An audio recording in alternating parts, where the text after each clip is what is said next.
Hello everyone, welcome to Abhipedia. My name is Barka Mirza and आज की इस वीडियो में मैं आप लोगों के लिए एक बहुत ही इंपॉर्टेंट न्यूज़ लेकर आई हूँ regarding the debit card and credit card rules कि आरबीआई की न्यू गाइडलाइंस आई हैं। RBI issues new debit card and credit card rules कि बैंक्स को कौन कौन से रूल्स रेगुलेशंस प्रोविजंस फॉलो करने हैं, आरबीआई के कस्टमर्स को कौन कौन से रूल्स रेगुलेशंस प्रोविजंस फॉलो करने हैं अगर वो डेबिट कार्ड्स या क्रेडिट कार्ड्स लेना चाहती हैं। तो वो सारी चीज़ें इन डिटेल इन डेप्थ हम देखने वाले हैं इस सेशन में। ओके, अगर हम इस न्यूज़ की बात करते हैं तो ये एक बहुत ही इंपॉर्टेंट न्यूज़ है, बहुत ही बेनिफिशियल है for your examination. Recent question है, इस टाइप के क्वेश्चंस आपको पूछे जा सकते हैं एग्जामिनेशन में। ठीक है, तो आप वीडियो को बैठकर ज़रूर देखना।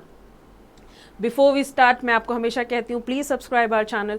जब भी हमारी सेशंस होगी आपको नोटिफिकेशन मिल जाएगा ना, आपने ज़्यादा से ज़्यादा शेयर करना है। कोई भी क्वेरी हो regarding anything, link is given in the description box. आप डिस्क्रिप्शन बॉक्स पे जाओ, वहाँ पे आपको सारी इन्फॉर्मेशन चाहिए मिल जाएगी। ओके, जो भी इन्फॉर्मेशन आपको चाहिए एंड कोई भी क्वेरी हो आपके लिए तो आपने क्या करना है, इस नंबर पर कॉन्टैक्ट करना है, दैट इज़ 7837773651। ओके, तो let's go ahead with it. देखते हैं कौन कौन से रूल्स रेगुलेशंस हैं। Okay, before we start, as you all know कि अभिपीडिया आप लोग को प्रोवाइड कर रहा है subject wise module courses for phase 1 as well as for phase 2।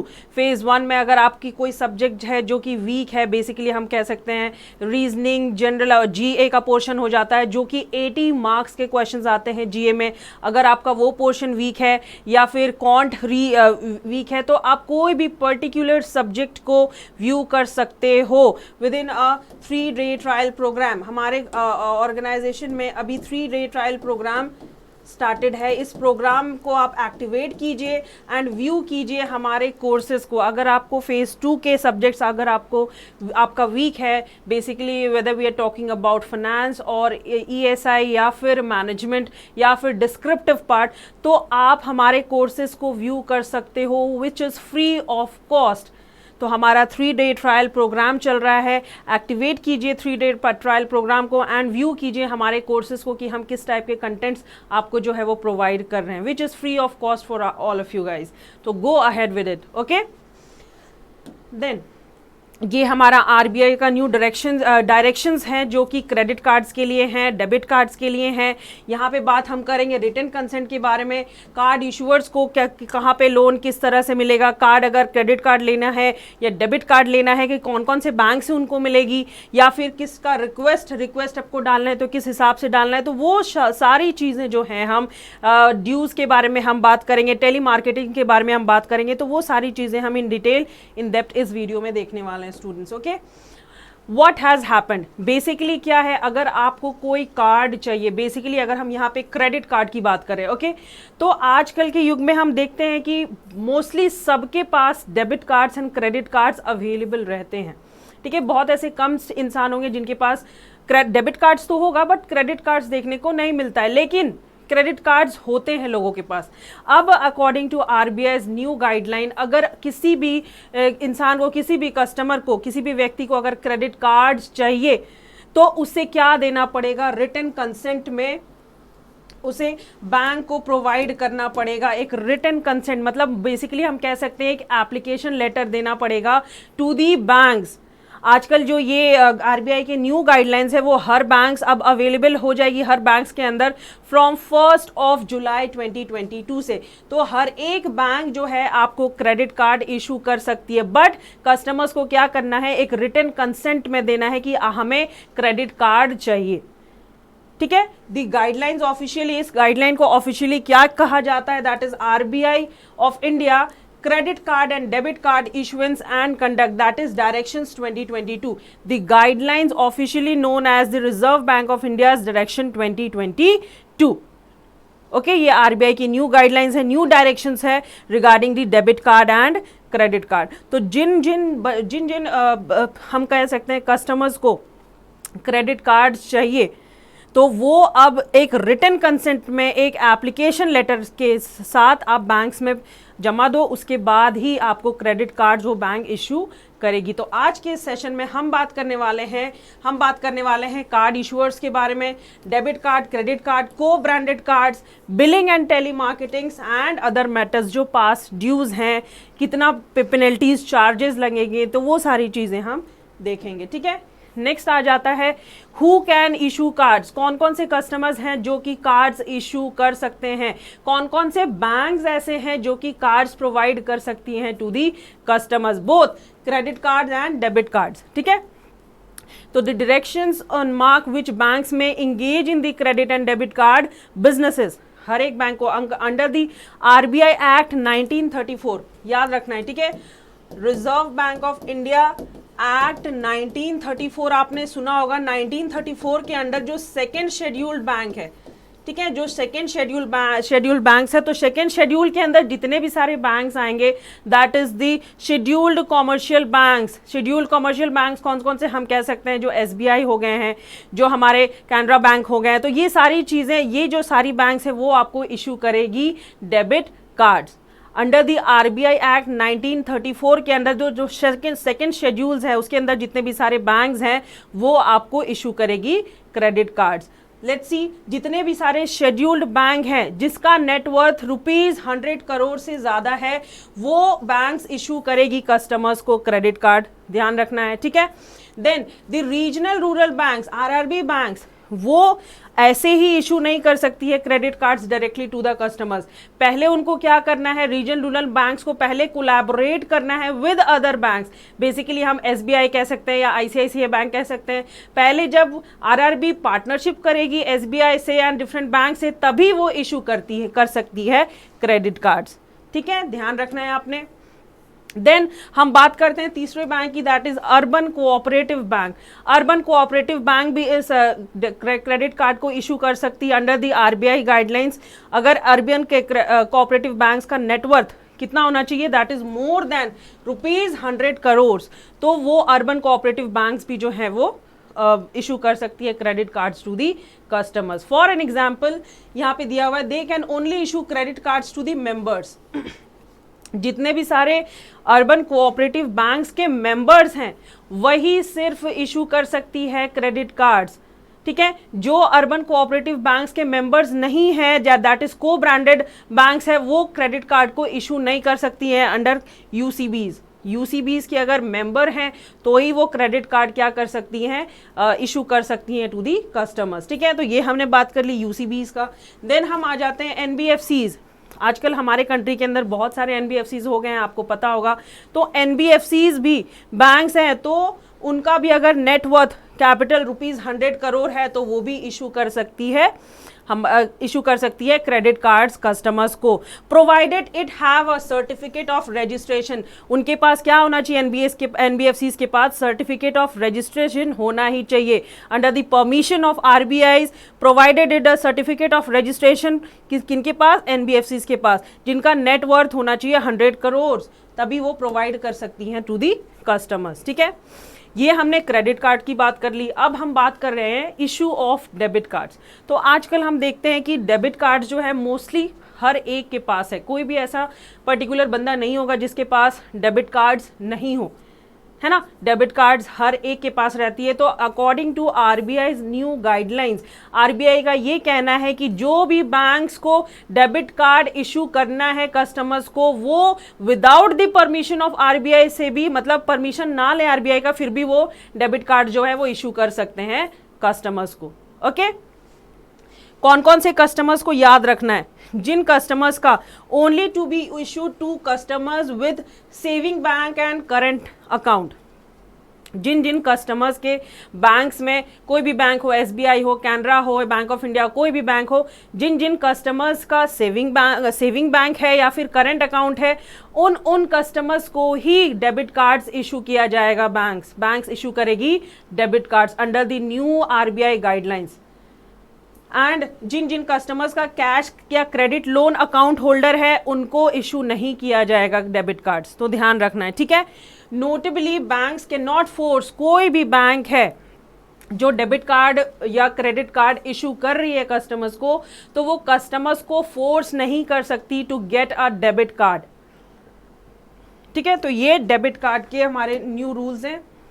Then हम बात कर लेते हैं को ब्रांडेड क्रेडिट कार्ड्स। को ब्रांडेड क्रेडिट कार्ड्स हम किसे कहते हैं बच्चे? को ब्रांडेड क्रेडिट कार्ड्स हम उसे कहते हैं जो कि बैंक्स जो हैं किसी कंपनी से पार्टनरशिप की हुई है। दैट इज, यहाँ पे अगर हम देखें for an example, Vistara partnership with axis bank जो है पार्टनरशिप किया है विद विस्तारा। एसबीआई जो है किसके साथ पार्टनरशिप है? आईआरसीटीसी जो ऑर्गेनाइजेशन है। देन इंडियन ऑयल जो है पार्टनरशिप किया विद सिटी बैंक। देन ये भी बैंक है, ये भी जीत एयरवेज जो है उनका भी पार्टनरशिप है विद अदर बैंक्स। तो को ब्रांडेड क्रेडिट कार्ड्स हम किसे देंगे? कौन से बैंक जो हैं वो को ब्रांडेड क्रेडिट कार्ड इशू कर सकते हैं? जो बैंक किसी और कंपनी से पार्टनरशिप में हो, कोलैबोरेट हो, ठीक है, वही सिर्फ को ब्रांडेड क्रेडिट कार्ड्स को जो है इशू कर सकती हैं टू दी कस्टमर्स। तो चलिए हम इसके बारे में भी देख लेते हैं। Banks do not need RBI approval to issue co-branded. Banks को कोई ज़रूरत नहीं है कि उसे फाइनली आरबीआई का अप्रूवल चाहिए to issue co-branded debit cards to the debit card और credit cards to the customers. यहाँ पे आरबीआई की अप्रूवल की कोई ज़रूरत नहीं है, ये आरबीआई की गाइडलाइंस के अंदर है। ठीक है, any co-branded debit or credit card needs to indicate that it has been issued under a co-branding arrangement. Debit card and credit card, co-branded cards तभी कस्टमर्स को मिलेगा, बैंक्स तभी अलाउ करेगी जब कार्ड के ऊपर किसी बैंक का नाम या एंड किसी कंपनी का नाम होगा, तभी ये कार्ड जो है वो इशू कर सकते हैं। फॉर एन एग्जांपल जैसे कि यहाँ एसबीआई कार्ड जो है लिंक है कौन से ऑर्गेनाइजेशन से? आईआरसीटीसी से। देन हम कह सकते हैं विस्तारा जो वो कंपनी है वो किससे इंटरलिंक्ड है? एक्सिस बैंक से। तभी जो है ये कार्ड जो है इशू किया जाएगा to the different customers in a country. ठीक है, such a partner is limited to marketing and distributing the card. जो भी यहाँ का मेन रोल कौन प्ले कर रहा है? मेन रोल अगर फॉर एन एग्जाम्पल यहाँ पे मैंने आपको विद एन एग्जाम्पल मैंने आपको समझाया, दैट इज यहाँ पे एसबीआई कार्ड है एंड आईआरसीटीसी है। ठीक है, एसबीआई कौन है? हमारी बैंक है कि एसबीआई। तो यहाँ पे मेन रोल कौन प्ले कर रहा है? एसबीआई ही। ये जो कंपनीज है आईआरसीटीसी या फिर इंडियन ऑयल या ये जो फिर विस्तारा है, ये जो कंपनीज हैं ये सिर्फ बेसिकली रखा गया है इनको एज मार्केटिंग के लिए, मार्केटिंग एंड डिस्ट्रीब्यूशन के लिए रखा गया है। जो मेन रोल प्ले कर रहा है वो कौन प्ले कर रहा है? हमारे बैंक्स। ठीक है, तो यहाँ पे जो ऑर्गेनाइजेशंस है, जो कंपनीज है, उनका बड़ा रोल नहीं है, वो बस मार्केटिंग पर्पसेस के लिए, डिस्ट्रीब्यूशन ऑफ डिस्ट्रीब्यूटिंग कार्ड्स के लिए यहाँ पे बेसिकली इनको रखा गया है अंडर दी आरबीआई गाइडलाइंस। ठीक है, then explicit written consent for cards. Basically explicit written consent of card क्या हो जाता है? जैसे कि मैंने आपको कहा कि अगर आपको कार्ड चाहिए, मान लो हम डेबिट कार्ड चाहिए मुझे या क्रेडिट कार्ड चाहिए, तो मुझे क्या किस पे देना पड़ेगा? एक एक्सप्लिसिट रिटन कंसेंट में एक एप्लीकेशन लेटर के थ्रू बैंक्स को देना है कि मुझे डेबिट कार्ड चाहिए या क्रेडिट कार्ड चाहिए। तो यहाँ पे कौन किसकी हेल्प हो जाती है? Multi factor authentication can also be used. मतलब जो OTPs हमें आती है with the help of this हमें कार्ड जो है बैंक्स इशू कर देगी, but in a explicit written consent. ठीक है, पहले आपको लिख कर एक रिटन एप्लीकेशन में बैंक्स को क्या करना पड़ेगा? देना पड़ेगा, तभी आपको जो कार्ड है वो इशू किया जाएगा।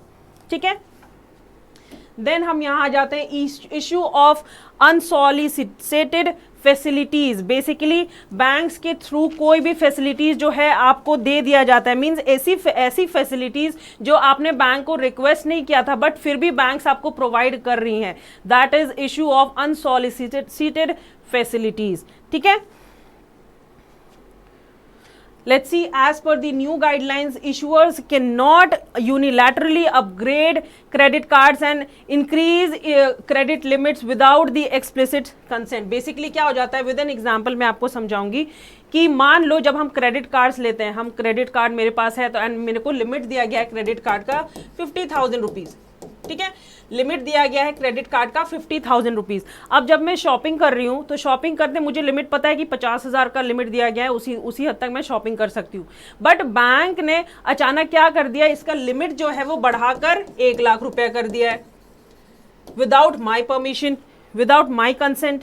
तो ये चीज नहीं होनी चाहिए। जब तक कस्टमर्स जो है लिमिट को बढ़ाने नहीं कहेंगे, या फिर बैंक्स अगर लिमिट बढ़ा रही है तो उसे एक एक्सप्लिसिट कंसेंट में देना पड़ेगा, एक एप्लीकेशन लेटर में देना पड़ेगा टू दी कस्टमर्स कि हाँ आपका लिमिट जो है इतना बढ़ाया जा रहा है, या फिर कस्टमर्स अगर चाह रहे हैं कि लिमिट बढ़ाए तो ही बैंक जो है उसके लिमिट्स को बढ़ा सकती हैं, अदरवाइज नहीं।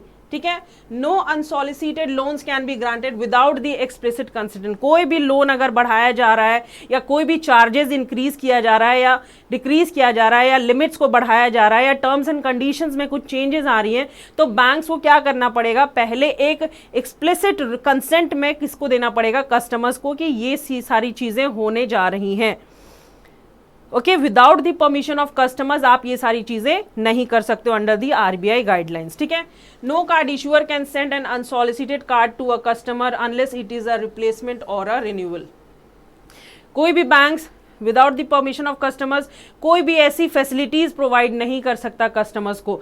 मान लो हमारी जो कार्ड्स है मतलब जिनका एक लिमिट डेट दिया जाता है कि हाँ 2 साल 3 साल के बाद इसकी जो ये खत्म हो जाएगी, तो मुझे रिन्यूअल के लिए, ठीक है, मुझे क्या करना पड़ेगा, रिन्यूअल के लिए मैं बैंक को ये कर सकती हूँ कि एक्सप्लिसिट कंसेंट में दे सकती हूँ कि हाँ मेरी कार्ड का जो एक्सपायरी हो गई है 2 साल 3 साल के 3 साल हो गया, मेरी कार्ड का एक्सपायरी हो गया, अब मुझे उस कार्ड का रिन्यूअल कराना है, तो वो भी आपको एक्सप्लिसिट कंसेंट में देना पड़ेगा टू दी बैंक्स।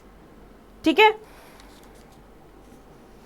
तो ये सारी जो भी चेंजेस होंगी टर्म्स एंड कंडीशंस में, तो वो बैंक को पहले कस्टमर्स को बताना है, एंड कस्टमर्स को भी रिन्यूअल की डेट अगर रिन्यूअल करानी है तो बैंक्स को कस्टमर्स को भी एक एक्सप्लिसिट कंसेंट में देना पड़ेगा टू दी बैंक्स। ठीक है, any charges on a unsolicited card without the consent of the customers will be reversed and additional penalty twice the charged value will be paid by the issuer. मान लो banks के according वो facilities तो without the request of customers facilities तो वो provide कर देते हैं, charges बढ़ा देते हैं, चार्जेस पेनल्टीज लगा देते हैं कस्टमर्स को विदाउट द कस्टमर्स, मतलब कुछ उन्होंने लिया भी नहीं है कोई कार्ड्स की या कोई लिमिटेशंस बढ़ाया भी नहीं है, तो फिर भी जो बैंक्स हैं क्या करती हैं, उनको वो फैसिलिटीज प्रोवाइड कर देती हैं। तो अगर ये कस्टमर को लग रहा है कि ये सारी चीज़ें मुझे पता भी नहीं है, मैंने बताया भी नहीं, मैंने कुछ करने को कहा भी नहीं है, फिर भी बैंक्स मुझे ये फैसिलिटीज़ प्रोवाइड कर रही है, तो ट्वाइस एक्स्ट्रा चार्जेस आप बैंक से मांग सकते हो। जितना पेनल्टीज बैंक ने आप पर लगाया तो उतना उसका डबल पेनल्टी आप चार्जेस मांग सकते हो बैंक से under the RBI new guidelines. ठीक है, देन आ जाता है reporting to card information companies, that is CIC companies.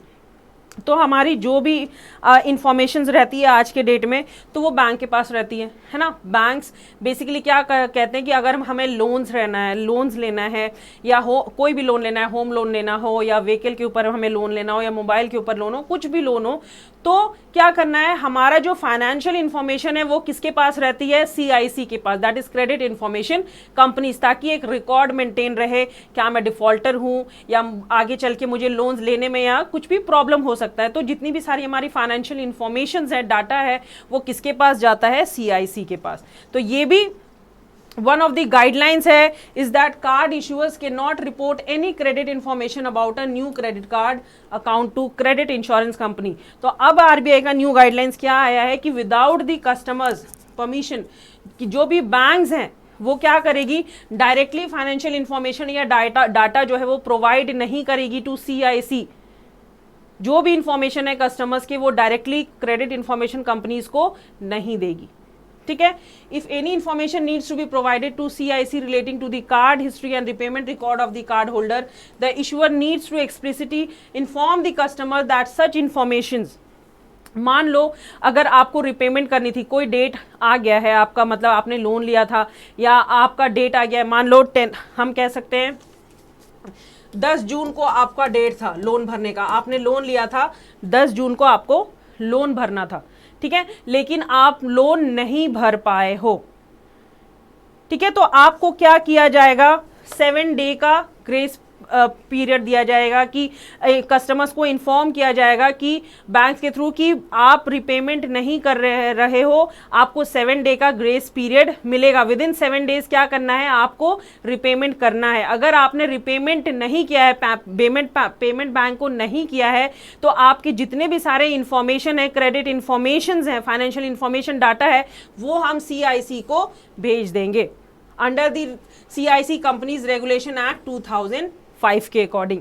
उसके बाद CIC के पास जब आपका इंफॉर्मेशन डाटा चला जाएगा, फिर लोन लेने में हो सकता है आपको प्रॉब्लम्स हो सकती है बाद में, तो उससे पहले ही आपको क्या किया जाएगा, 7 डेज का पीरियड नोटिस दिया जाएगा कि विद इन 7 डेज आप पेमेंट कर दो, नहीं तो आपको एज अ डिफॉल्टर कर दिया जाएगा बाय दी बैंक, एंड आपकी जितनी भी सारी इंफॉर्मेशन है वो CIC को दे दिया जाएगा। ठीक है, ये भी थी guidelines regarding RBI। Then other rules for issuing credit cards. तो अदर रूल्स क्या है बेसिकली हम देखते हैं कि कोई भी रूल्स होती हैं, कोई जब हम फॉर्म्स फिलअप करने जाते हैं, हमें डेबिट कार्ड चाहिए या क्रेडिट कार्ड चाहिए, तो वहाँ पे हम देखते हैं 10 से 20 पेजेस या 20 पेजेस से 30 पेजेस तक का आपको फॉर्म्स रहते हैं। तो आजकल के डेट में कौन इतना पढ़ते बैठेगा, किसी के पास टाइम नहीं है कि वो फॉर्म फिल करते हुए इतने सारे पेजेस को भरते रहे बैठ के। तो under the new guidelines of RBI एक सिंपल सा पेज बनाया जाएगा। एक सिंपल पेज में ही, एक ही पेज में आपके जो भी डॉक्यूमेंटेशन है, जो भी होगी, जो भी टर्म्स एंड कंडीशन है, वो आपको एक ही पेज के अंदर फुलफिल करके दे दिया जाएगा। ठीक है, एक ही पेज में आपको आपके टर्म्स कंडीशंस प्रोविजंस जो है वो चीज़ वहाँ पे आ जाएगी।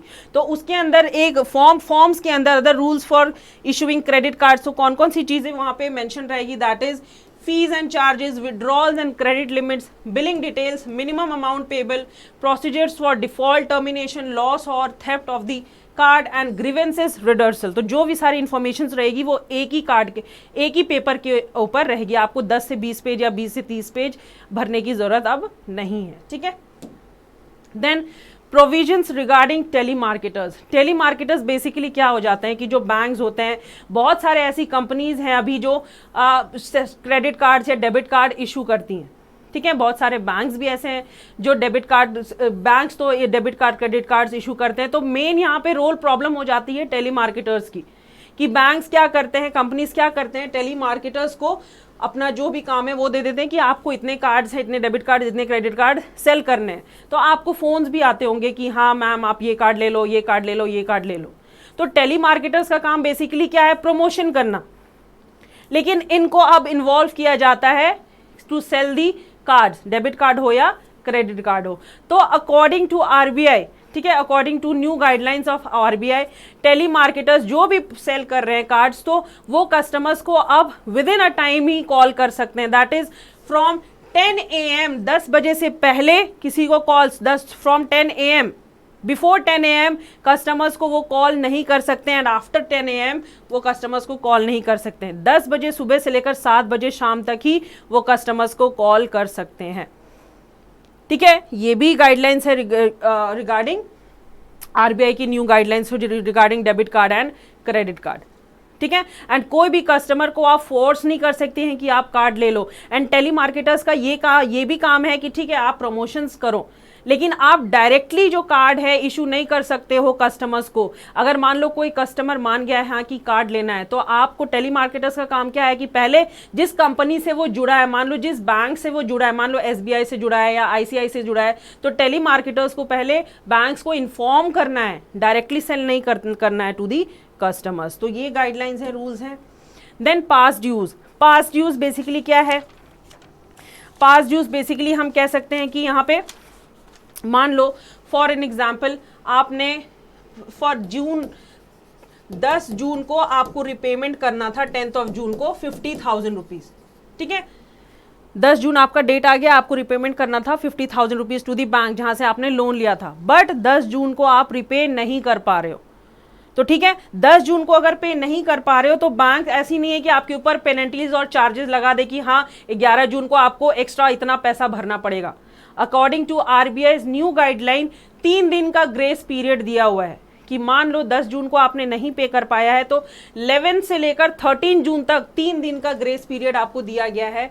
तो 13 जून तक आपको क्या करना है, आपका जो पेमेंट है वो करना है। मान लो आपने 10 जून का आपका भरना था, मान लो 12 जून 12th ऑफ जून को आपने इसमें 20,000 ऑलरेडी पे कर दिया है, ठीक है, 20,000 पे कर दिया है, तो आपका ड्यू कितना बच गया, 30,000 रुपीज। 30,000 रुपीज जो बच गया है, आपने 3 दिन के अंदर भी वो पे नहीं कर पाए, तब जाके क्या होगा, बैंक 30,000 के ऊपर पेनल्टी या एक्स्ट्रा चार्जेस लगा सकती है, 50,000 के ऊपर चार्जेस नहीं लगा सकती है। ध्यान रखना, जितना अमाउंट बच गया है, रिमेन्ड अमाउंट पर आपको बैंक क्या करेगी, चार्जेस आपके ऊपर लगाएंगी। फुल अमाउंट पे चार्जेस आपको पे नहीं करना है, ठीक है। And changes in the charges can be made with prospective effect with 1 month prior notice. मतलब बैंक्स है कोई भी चेंजेस कर रही है टर्म्स एंड कंडीशन में, चार्जेस को लेके, पेनल्टीज को लेके, तो बैंक को क्या करना है, 1 महीने पहले ही कस्टमर्स को क्या करना है, नोटिस, प्रायर नोटिस दे देना है कि ये चार्जेस में चेंजेस आ रही हैं, पेनल्टीज इतने में इतना, अगर आपने नहीं रिपेमेंट किया तो इतना चार्जेस आपको भरना पड़ेगा, पेनल्टीज भरनी पड़ेगी, ठीक है। तो ये पास ड्यूज के अकॉर्डिंग है आरबीआई के न्यू गाइडलाइंस। तो स्टूडेंट्स, आज का जो हमारा सेशन है वो यहीं पे ओवर होता है। हम मिलेंगे अपने नेक्स्ट सेशन में। बहुत ही इंपॉर्टेंट न्यूज़ है रिगार्डिंग योर एग्जामिनेशन, तो आपने भूलना नहीं है, बैठ कर वीडियो ज़रूर देखना है। कोई भी क्वेरी हो रिगार्डिंग एनीथिंग, आप मुझे कमेंट करके पूछिए, मैं आपको आंसर दूंगी। Thank you everyone.